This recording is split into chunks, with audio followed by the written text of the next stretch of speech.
For a look at what the newspapers may be saying tomorrow, we're now joined by Shedi Ozene, editor of Peoples and Politics newspaper. Good to see you, sir. Thank you for giving us your time. Thank you very much. Yesterday, NLC was in the news for obvious reasons. My guest yesterday, Mr. Issa, thought that though it came, but it wasn't like headline, because the thing just seemed to have died off like that. But his prediction about Dr. Waire headlining most newspapers did come true today. For tomorrow, what are some of the stories? Let's start with one that you are certain will be in the headlines tomorrow. Well, yesterday, like you said, the organized labor was in the streets across the entire country protesting against the biting economic conditions. They had the opportunity of stating their own case and advising the government on what they should do to ameliorate the sufferings of the people of this country. But one major outcome of yesterday's event was that they were able to hold a meeting with the president after the protest in Abuja. It's unprecedented. At least the president gave them a listing. And after the meeting, they were very careful not to make a statement, a very committal statement. But Dele Alake notified the country that the meeting came out very successfully.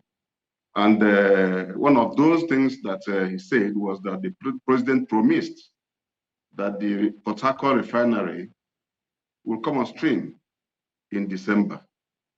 This is one refinery that has been touted severally that will come on stream. Don't forget that sometime in the past, they said the refinery will come on stream in the first quarter of 2023. We have not seen that happen. But we have just been told that the Labour have accepted to give the government a second chance, to prove their case. So I think they are pulling off from the protest. I did read some newspaper quoting a direct message from the NLC saying that they are going to give the president, not the direct quote as in what they said, but paraphrasing, they are going to give the president the benefit of doubt and take some time. That story seems to have just gone off. You have to understand why they use those phrases. They're going to give the government a chance to prove themselves, because several in the past, the promise was not kept. So this time around, I think they are prepared to give the government a second chance. Okay, what's the big headline you perceive most newspaper will carry tomorrow? Today was full of headlines, we know, but tomorrow morning, what do we expect to see? Yes, tomorrow again, don't forget that today, the almighty, all progressive Congress, the ruling party, eventually held their annual National Executive Council meeting. It's a meeting that has been postponed severally. And since the former national chairman, Abdullahi Adamu, left, the meeting is coming up now, and it is the 10th anniversary of the ruling party. And the major outcome of that meeting, again, is that Abdullahi Omar Ganduje, former governor of Kano State, has been appointed the national chairman of the All Progressive Congress.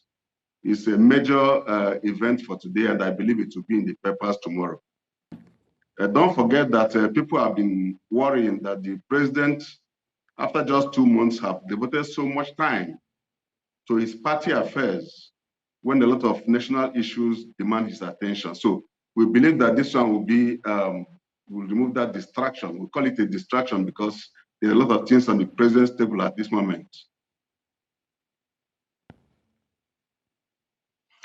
Then on the sub-regional front, the imminent intervention, what people believe to be the imminent intervention of the ECOWAS forces in the problem in Niger, will also occupy the headlines tomorrow for obvious reasons. Indeed. One is because, hello, yes? No, I'm just concurring with you that yes, indeed, because I was following some conversation on social media, particularly the, I don't know whether to call it Twitter now or the X platform with Elon Musk. They were talking about, there was controversy about which of the defense headquarters had come up to say that they've not gotten any order yet. So you are suggesting that we're going to likely see that in the headlines tomorrow. Am I right? Yes, for the simple reason that a lot of speculations are all over the place, and so many people have cautioned the federal government against that kind of adventure for now, because there are so many things that weigh against the military option for now. You know, in fact, people are suggesting that we should toe the path of diplomacy. Already sanctions are in place. Nigeria has cut off power supplies to the Niger Republic, and there's other sanctions that are in place. So if you consider the military option and the costs in terms of human and financial costs, it comes very serious. And the federal government at this moment does not appear to have what it takes to go into that kind of adventure. I want to take you back a bit to, sorry, I want to take you back a bit, and then maybe we'll come back to the ECOWAS, the APC legal advisor, national legal advisor, El Mazouk. We understand he resigns today. Some other persons are resigning from the previous national chairman team.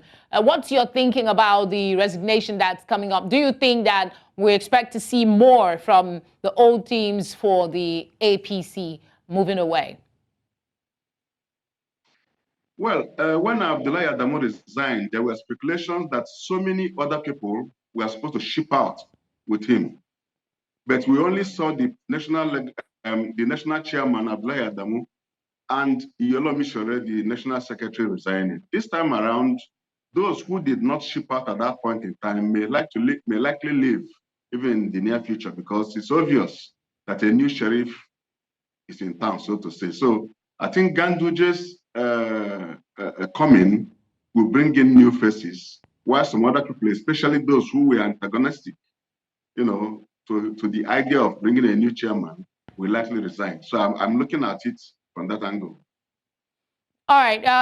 I'm not sure you concluded your thoughts with the ECOWAS situation, but I mean, except some new action or some orders come up, we're basically at a time when they say they're still deliberating and strategizing. They still have a few days before the 1-week deadline to reinstate constitutional government. I want to see what your thinking is on the story around the strike here in Lagos. The NMA has asked 3 hospitals, medical staff, to shut down basically over the death of Dr. Waire. Do you see that story continuing for a couple more days? Because a lot of people are saddened at that needless death.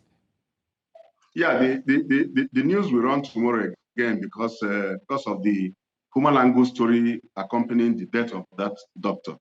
A lot of people have said a lot of things about her, and issues have arisen about the maintenance culture of some of the public facilities we have, especially in Lagos.